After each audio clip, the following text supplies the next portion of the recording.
Hello students, welcome back to the topic maths classes once again. Hope you are enjoying the videos और आपको सब चीजें समझ आ रही है और साथ में आपको कॉन्फिडेंस भी आ रहा है कि आप बोर्ड में अच्छा कर सकते हो। ठीक है बेटा जी, अब तो आपका बोर्ड बहुत ही ज्यादा अप्रोचिंग है। अब तो आप अपना जो चैप्टर स्पेसिफिक वो मतलब सॉरी सब्जेक्ट स्पेसिफिक जो एग्जाम्स हैं आप पहले वो कीजिए। आपका 15th को इंग्लिश का एग्जाम है तो आप पहले इंग्लिश पढ़ लें, राइट। और फिर आप अपना वो पढ़े, फिर देन आपका आई थिंक सोशल साइंस है, देन फिर हिंदी है और फिर आपका आई थिंक मतलब जो भी आपके रेस्पेक्टिव सब्जेक्ट्स हैं आप पहले उनकी प्रिपरेशन करें। मैथ्स को उतना ज्यादा टाइम ना दे, ठीक है। मैथ्स आज हमारा ऑलरेडी 10th ऑफ फेब है तो एटलीस्ट अपना 3-4 डेज तो इंग्लिश को दे एटलीस्ट, ठीक है बेटा जी। तो अब आप मैं चाहता हूँ कि अब आप वापस आए कब अपना 30th को आपका कोई एग्जाम है ना, आई थिंक सोशल साइंस है 30th को आपका, या फिर साइंस कुछ ऐसे ही है, राइट। सोशल साइंस है आपका 30th को, उसके बाद फिर आपका 10th को, तो आपको आपके पास में काफी गैप है। तो उसके टाइम में आपको स्ट्रेटेजी बताऊंगा कि उस टाइम ड्यूरेशन में आप क्या क्या कैसे कैसे पढ़ने वाले हो, वो तो हम तब डिस्कस करेंगे। मैं अभी भी वीडियोस अपलोड कर देता हूँ ताकि आप उसको अच्छे से देख सके, ठीक है बेटा जी। तो चलिए अभी वैसे अगर आप चैप्टर स्पेसिफिक पढ़ेंगे, सॉरी सब्जेक्ट स्पेसिफिक पढ़ेंगे आप अपना, तो ज्यादा सही रहेगा, राइट। तो आप इंग्लिश को थोड़ा ज्यादा ध्यान दें, राइट। हम लोग आज करने वाले हैं अपना एक्सरसाइज 12.2। लास्ट वीडियो में हमने 12.1 खत्म कर ली थी, ठीक है। तो सरफेस एरिया हमारा कवर हो गया। Now we have the volume वाला पार्ट, तो हम वॉल्यूम वाला पार्ट आज शुरू कर रहे हैं, ठीक है बेटा जी। एक्जैक्टली सेम है जैसे सरफेस एरिया होता है, आपको कॉम्बिनेशन ऑफ सॉलिड दिए हुए हैं और आपको वॉल्यूम फाइंड करनी होगी उनकी, ठीक है। और वॉल्यूम में तो टेंशन भी नहीं होती है हमें कि हमें क्या करना है क्या नहीं करना है, ठीक है। आपको सिर्फ वॉल्यूम का फॉर्मूला डालना है और ऐड करना है। अगर दो चीजें ऐड हो रही है तो ऐड करना है, अगर रिमूव हो रही है सब्ट्रैक्ट हो रही है तो सब्ट्रैक्ट कर देना है, ठीक है बेटा जी। वॉल्यूम बहुत इजी होता है। चलो शुरू करते हैं हम लोग। अपना फर्स्ट क्वेश्चन हमारा क्या कह रहा है। Again I am not writing the question क्योंकि वो आपके पास में बुक है या पीडीएफ है, राइट। तो मैं सिर्फ रीड कर रहा हूँ और वो बना मतलब मैं लिख रहा हूँ, क्योंकि फिर पूरे क्वेश्चन से हमारा बोर्ड भर जाता है ना। बाकी मैं डिक्टेट तो करते ही क्वेश्चन तो आपको वैसे भी क्लियर हो जाता होगा और एनसीईआरटी तो ऑलमोस्ट सबके पास होती है और नहीं तो पीडीएफ तो होती है ऑफकोर्स, ठीक है बेटा जी। और अपनी जो वीडियो क्वालिटी है उसको 720 पिक्सल पे सेट कर लिया करो ताकि आपको सब चीजें अच्छे से क्लियरली दिखाई दे, राइट बेटा जी। तो चलिए शुरू करते हैं। A solid is in the shape of a cone standing on a hemisphere with both their radii being equal to 1 centimeter and the height of the cone is equal to its radius। देखो बहुत easy question है first वाला। तो हमारा एक कोन है जो हमारा किसके ऊपर है बना हुआ है, इट इज ऑन द हमारा एक हेमिस्फीयर, ठीक है बेटा जी। वो एक हेमिस्फीयर के ऊपर रखा हुआ है, इस तरीके की आपकी शेप हो गई, क्लियर बेटा जी। अब जो इसकी रेडियस है वो कितनी है, रेडियस ऑफ हमारे दी हुई है यहाँ से यहाँ जो डिस्टेंस है हमारा दिस रेडियस इज 1 सेंटीमीटर और जो हाइट ऑफ कोन है दिस इज ऑल्सो हमारा क्या 1 सेंटीमीटर, ठीक है बेटा जी। ये भी 1 सेंटीमीटर में दिया हुआ है, ठीक है। अब आपको बताना है find the volume of the solid in terms of pi. बहुत इजी है, राइट। आपको पाई की वैल्यू भी नहीं डालनी है, ठीक है। तो अगर हम वॉल्यूम ऑफ सॉलिड की बात करेंगे, वॉल्यूम ऑफ सॉलिड लिखते हैं हम लोग, तो वो क्या होगा। अब इसमें दो शेप्स हमारे इंक्लूड हो रही है, हाँ। तो हम दोनों का ही क्या करेंगे, वॉल्यूम को ऐड कर देंगे, ठीक है। तो हम लिखेंगे volume of conical part, volume of conical part plus volume of hemispherical part. दो पार्ट्स है ना इसमें हमारे, एक कौन है हमारे पास में और एक हमारे पास में हेमिस्फेयर है। तो volume of hemispherical part, hemispherical part, ठीक है बेटा जी। अब जिसको फॉर्मुलाज पता है वो इजीली कर लेगा, जिसको फॉर्मुलाज नहीं पता है उससे नहीं हो पाएगा। तो वॉल्यूम ऑफ कॉनिकल पार्ट कितनी होती है, it is 1/3 pi r square h, right बेटा जी, clear. Plus volume of hemispherical part hemisphere कितनी होती है 2/3 pi r cube, right. Again जैसे हम सरफेस एरिया में कर रहे थे, पहले जो चीजें कॉमन है वो कॉमन ले लेते हैं। पाई आर स्क्वायर न्यूमरेटर से कॉमन हमें दिख रहा है, हाँ जी। पाई आर स्क्वायर में क्या दिख रहा है, न्यूमरेटर से कॉमन दिख रहा है ना, pi r square pi r cube, तो पाई आर स्क्वायर आ जाएगा और डिनोमिनेटर से हमें 3 कॉमन दिख रहा है, तो ये मैंने कॉमन ले लिया, राइट। तो अभी 1/3 पाई आर स्क्वायर यहाँ से निकल गया, तो इधर h बच गया प्लस इधर हमारा क्या बचा है 2r रह गया, इधर क्या बचा है हमारा 2r। जिसको एक कॉमन लेने में प्रॉब्लम होती है वो कमेंट करे, आई टेल। तो पाई की वैल्यू हमें डालनी नहीं है, वो हमें ऐसे ही रखनी है। रेडियस कितना है हमारा, रेडियस इज 1 सेंटीमीटर और जो हाइट ऑफ कोन है दैट इज आल्सो हमारा 1 सेंटीमीटर, वो इक्वल्स टू रेडियस ही बोला था ना उसने, राइट। तो r की वैल्यू 1 का स्क्वायर अपॉन 3, हाँ जी। 1 की पावर तो कुछ भी वो 1 ही रहती है। h हमारा कितना है, h भी 1 है और 2 into 1, ठीक है बेटा जी, क्लियर। तो ये पाई बाय 3 हो गया, ये 2 into 1 2 प्लस 1 3 आ जाएगा ब्रैकेट में, 3 से 3 कैंसिल, तो हमारा कितना आ गया पाई। तो पाई centimetre cube is your answer, ठीक है बेटा जी। देखो कितना इजी क्वेश्चन था, राइट। आपका और पूछा भी जा सकता है, 2 मार्क में आ सकता है या एमसीक्यूज में आ सकता है, ठीक है बेटा जी। होप आपको क्लियर हो गया होगा। अब हमें सारे क्वेश्चन इस तरीके से ही करने हैं। आपकी जो भी शेप है वो आपने देखना है, डायमेंशन आर इंपोर्टेंट, ये डायमेंशंस में हमें क्या डायमेंशंस दी हुई है, यूनिट सेम है या नहीं है, unit conversion is also important in surface area and volumes. तो अगर पहले यूनिट सेम करनी है, आपको सिर्फ डायमेंशन देखनी है और वैल्यूज डाल देनी है फॉर्मूला के अंदर। That's all about this chapter is, ठीक है जी। चलो क्वेश्चन नंबर सेकंड देखते हैं। देखो बेटा क्वेश्चन नंबर सेकंड क्या कह रहा है हमारा, क्वेश्चन नंबर सेकंड में कह रहा है Rachel, an engineering student, was asked to make a model shaped like a cylinder with two cones attached at its two ends by using a thin aluminum sheet। तो आपको figure clear हो गई है। आपका एक सिलेंडर है हमें हमारे पास में, हाँ जी, उसके दोनों एंड्स पे हमने क्या अटैच किया है, एक कोन को अटैच कर दिया है। हमारे पास में इस तरीके से एक सिलेंडर दिया हुआ है और उसके दोनों एंड्स पे क्या कोन्स अटैच है, लाइक दिस, ठीक है बेटा। तो ये शेप आपको दी हुई है मॉडल की, ठीक है बेटा जी, क्लियर। अब आगे क्या दिया हुआ है, the diameter of the model is 3 centimetre. जो डायमीटर है हमारा मॉडल का वो दोनों का सेम ही होगा, कौन का उसका वो 3 सेंटीमीटर दिया हुआ है हमें, राइट। और वो बोल रहे हैं and its length is 12 centimetre, और जो लेंथ है इसकी वो कितनी होगी हमारी, इट इज 12 सेंटीमीटर। ये यहाँ से यहाँ तक हमारा कितना है, दिस इज हमारा 12 सेंटीमीटर, ठीक है बेटा जी, right. If each cone has the height of 2 centimetre, जो कोन्स की हाइट दी हुई है हमें वो कितनी दी हुई है, दैट इज 2 सेंटीमीटर, ठीक है बेटा जी। तो ये 2 सेंटीमीटर हो गया और ऐसे ही इधर भी क्या हो जाएगा, वो 2 सेंटीमीटर हो जाएगा। ये वाली लाइन को आप उससे ड्रॉ कर ले और मतलब डैश लाइन बनाइएगा, ठीक है बेटा, क्लियर। अब वो पूछ रहे हैं find the volume of the air contained in the model that Rachel made, ठीक है बेटा जी। अब हमें वॉल्यूम बतानी है कि इसमें कितनी एयर कंटेंट हो सकती है, ठीक है, राइट, वेरी इजी। अगर हम यहाँ पे देखें तो रेडियस तो दोनों का सेम है लेकिन हाइट अलग अलग है।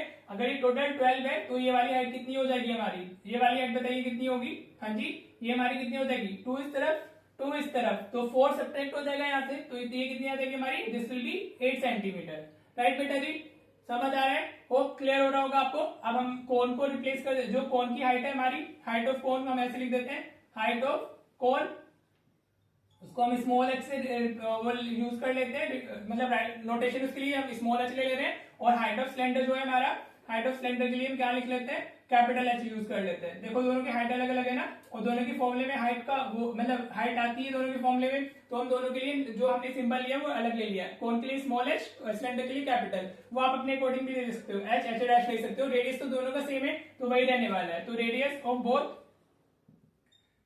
बोथ कितना है हमारा, हाँ जी, तो रेडियस दोनों का ही सेम है, दैट विल बी हमारा 1.5 सेंटीमीटर, क्योंकि डायमीटर 3 है तो रेडियस उसका हाफ हो जाता है, राइट। तो अब हमें फाइंड क्या करना है, volume of air contained in the model. तो volume of air contained in the model,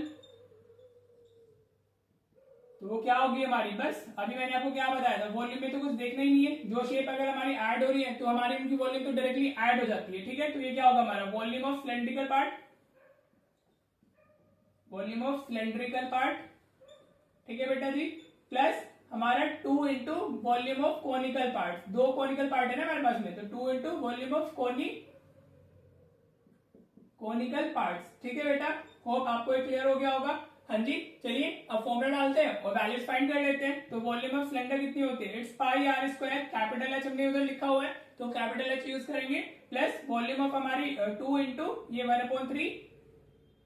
1/3 pi r square small h लिख लेते हैं, राइट बेटा जी, क्लियर हो रहा है यहाँ तक, होप क्लियर हो रहा होगा भाई। अब जो हम करते हैं पाई आर स्क्वायर हमें कॉमन दिख रहा है यहाँ से, हाँ जी, पाई आर स्क्वायर इसमें भी है, पाई आर स्क्वायर इसमें भी है, तो कॉमन ले लेते हैं, राइट। अब ये हमारा ब्रैकेट में क्या बचेगा, फिर कैपिटल एच बचेगा, प्लस इधर नंबर में 2/3 और साथ में एच मिल जाएगा हमें, हाँ जी, समझ आ रहे हैं। तो क्या करें, होप क्लियर हो रहा होगा। तो अभी पहले इसको सिंप्लीफाई कर लेते हैं, ये पाई आर स्क्वायर एच ये अपॉन में 1 लिखेंगे, तो एक 3h प्लस 2h अपॉन 3 हो गया, राइट बेटा जी, क्लियर। अब हम वैल्यूज डालने वाले हैं इसमें, ठीक है। चलिए जी वैल्यू डालते हैं, पाई की वैल्यू 22/7 हमने यूज कर ली, रेडियस हमारा कितना है 1.5, या आप 3/2 लिख लो, 3/2 हम लिख लेते हैं, 1.5 मतलब आर का स्क्वायर है ना, तो 1.5 को हमने भी 3/2 लिख लिया, ठीक है बेटा जी।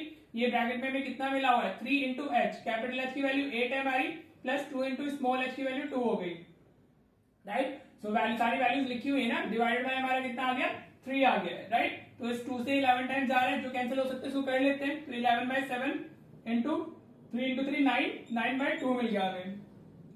पहले इसको फ्रैक्शन में रखने की कोशिश क्या करो, फ्रैक्शन में अगर आप रखोगे तो आपके लिए ज्यादा कैलकुलेशन को करना इजी हो जाएगा, राइट बेटा जी। तो अभी कितना आएगा हमें 24 प्लस 4, 22/4 तो कितना मिलेगा हमें अंदर से 28/3 मिल जाएगा। कितना मिला हमें 28/3। अगर आप इस तरीके से करते हो तो आप इसमें कैलकुलेशन भी इजी बना सकते हो। समझ आ रहा है राइट। तो देखो ये 7 into 2 7 4 is 28, 2 2 is 4 कैंसिल हो गया, 3 3 is 9 तो कितना आ गया 11, 3 into 2 6 आ गया। तो कितना आ गया हमारा 66 सेंटीमीटर क्यूब। जो वॉल्यूम की यूनिट होती है वो सेंटीमीटर क्यूब या मीटर क्यूब होती है। ठीक है बेटा जी। तो यू कैन सी कितना इजीली हमने इस क्वेश्चन को कर लिया है just by writing in this format. आप इस फॉर्मेट में लिखेंगे इसको और दूसरा आप क्या करोगे इसमें फिर पहले सिंप्लीफाई करो फिर उसके बाद वैल्यू सब्स्टिट्यूट कीजिए। ठीक है बेटा। होप आपको एक क्लियर हो गया होगा। तो चलिए अब हम नेक्स्ट क्वेश्चन देख लेते हैं राइट। देखो बेटा क्वेश्चन नंबर 3 क्या है। क्वेश्चन नंबर 3 तो काफी मजेदार है। जिसको गुलाब जामुन पसंद है उसके लिए तो मजे मतलब मेरे को तो काफी पसंद है गुलाब जामुन और जिसको पसंद है उसको तो ज्यादा मजे आने वाला है और आपको पता चलेगा कि इसमें कितना शुगर सिरप हो सकता है। ठीक है बेटा जी। तो देखो practical application of the maths कि आप जो गुलाब जामुन खाते हो उसमें आप कितना शुगर खा रहे हो राइट। इस क्वेश्चन में जितना दिया है उसके अकॉर्डिंग हम फाइंड करेंगे और बाकी यू कैन मतलब कैलकुलेट की कितना आप खा रहे होंगे। ठीक है बेटा जी। तो क्या खाना चाहिए। देखो वैसे मिठाइयाँ तो अच्छी होती है। गुलाब जामुन तो मेरा पर्सनल फेवरेट है, मुझे काफी अच्छा लगता है। आप अपनी अपनी मिठाई कमेंट करो कि किसको क्या अच्छा लगता है। ठीक है बेटा जी। चलिए gulab jamun contains sugar syrup up to about 30% of its volume. तो जितनी इसकी टोटल वॉल्यूम है ठीक है उसका 30% उसमें शुगर सिरप होता है right. Find approximately how much syrup would be found in 45 gulab jamun each shaped like a cylinder with 2 hemispherical ends with length 5 cm and diameter 2.8 cm। ठीक है बेटा। तो आपको जो शेप दी हुई है गुलाब जामुन की it's like this. Exact shape तो ऐसी नहीं होती है, वो सिर्फ उसको आपको समझाने के लिए इस तरीके से बनाया हुआ है। ठीक है बेटा जी।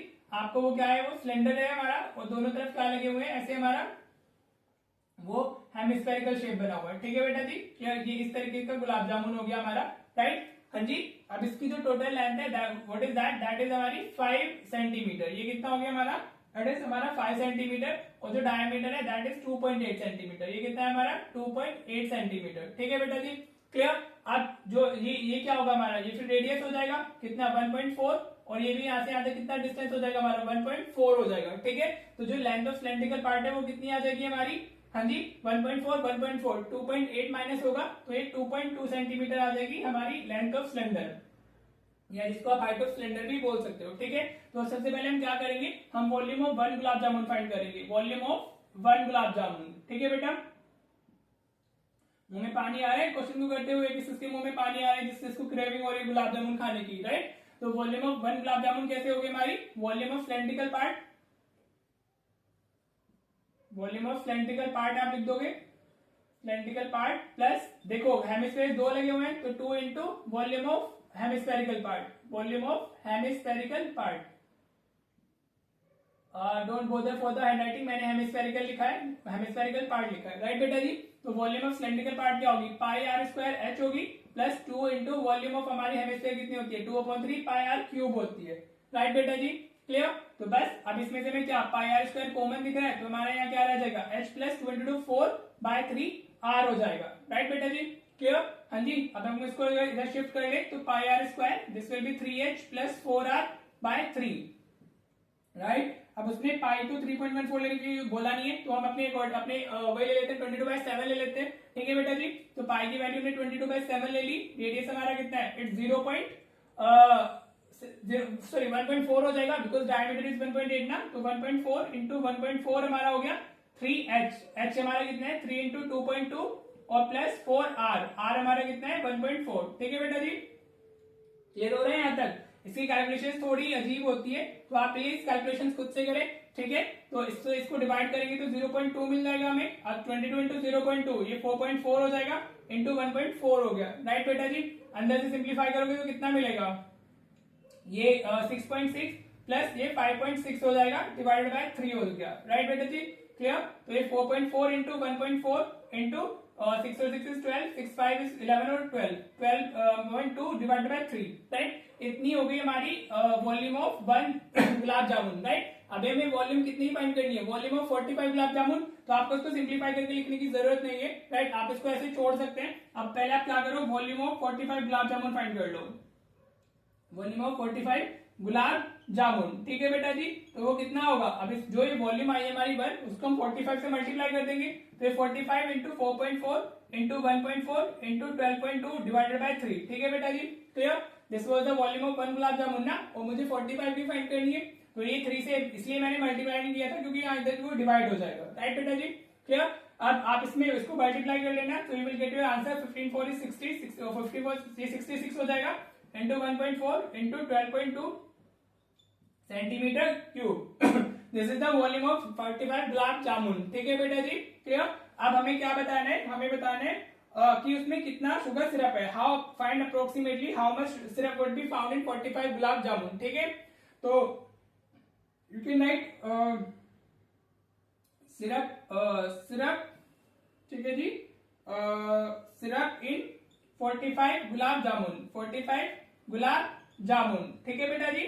तो वो कितना है हमारा, दैट इज 30%, तो 30/100 इंटू हमारा 66 इंटू 1.4 इंटू 12.2, ठीक है बेटा जी।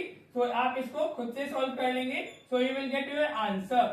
हाँ जी, अब देखो थोड़ा सा डेसिमल मल्टीप्लिकेशन है, थोड़ा लंबा जाने वाला है, राइट, लेकिन आपको मल्टीप्लाई करना होगा, जितना सिंप्लीफाई हो सकता था उतना मैंने आपको बता दिया सिंप्लीफाई करके, ठीक है। होप आपको ये क्वेश्चन अच्छे से क्लियर हो गया होगा और आपको पता चल गया कि जो आप गुलाब जामुन खाते हो उसमें कितना शुगर होता है, ठीक है जी, राइट। होप आपको ये चीजें क्लियर हो गया है। इसी तरीके से हम अपनी अपकमिंग जो मतलब सारी एक्सरसाइज है वो खत्म करने वाले हैं। 3 क्वेश्चन हमारे हो गए, 3 हम नेक्स्ट में करेंगे और 2 उसके नेक्स्ट में कर लेंगे, या 2 नेक्स्ट में उससे 3 नेक्स्ट में कर लेंगे। तो विद इन 2 मोर वीडियोस हमारा सफिशिएंट वॉल्यूम हमारा खत्म हो जाएगा। और इसमें ऐसे ही क्वेश्चन हमारे 23 में भी पूछे गए हैं, डायरेक्टली एनसीईआरटी से उठ के आए हैं 23 में भी और 24 के पेपर में भी, यू कैन सी की वहीं से आ रहा है। और बाकी कॉन्सेप्ट तो आपको क्लियर हो ही रहे होंगे कि हमें जाना क्या है, अपनी अप्रोच क्या है। कॉन्सेप्ट सिर्फ यहाँ तक होते हैं, फिर आपकी कैलकुलेशन है, राइट बेटा जी। कॉन्सेप्ट मेरा सिर्फ इतना ही, मैंने ये लिख दिया और ये सिंप्लीफाई करके दे दिया, तो this is all about the concept and then आपकी कैलकुलेशन है, राइट। तो होप आपको ये चीजें क्लियर हो गया होगा, आपको और कॉन्फिडेंस भी आ रहा है। अगर आपको चैनल अच्छा लग रहा है तो इसको शेयर एंड सब्सक्राइब जरूर करें बेटा। हाँ जी, जिस बच्चे ने सब्सक्राइब नहीं किया तो उससे पैसे देख रहा है वो सब्सक्राइब कर ले और साथ में शेयर भी कर दे, ठीक है बेटा जी। तो चलो फिर मिलते हैं नेक्स्ट वीडियो में। Thank you so much for watching the video.